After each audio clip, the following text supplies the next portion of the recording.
O lobozão. Esse menininho tá fora de subir na escada. A vaca de chifre queria andar, correu, as mães não conseguia. E o lobo tava aqui, assustado. E o lobo queria brincar com o menininho. Queria? Quer?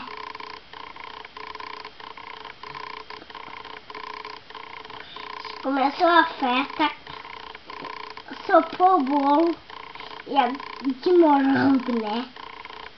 E o bolo de morango é muito grande.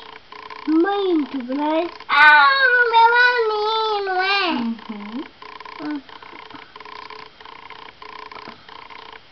O lobozão tava no espelho, correu, abriu a porta. A porta não é aqui, não é? Não entra por aqui, né?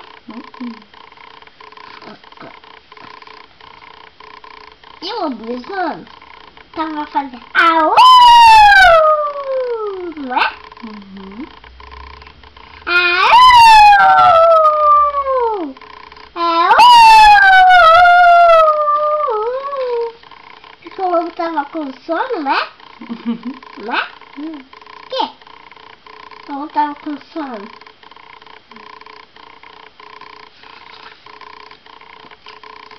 E o lobozão, eu tô contando aqui a cavalo. E o lobozão tava fazendo au, au, au. Essa menina, uma menina e um menino.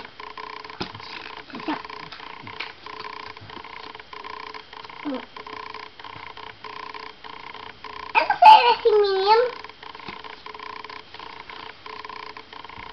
O lobisomem tava ganhando com a camisa de futebol, né? Né? E o lobo, ele é um mau? Lobisomem. O lobisomem.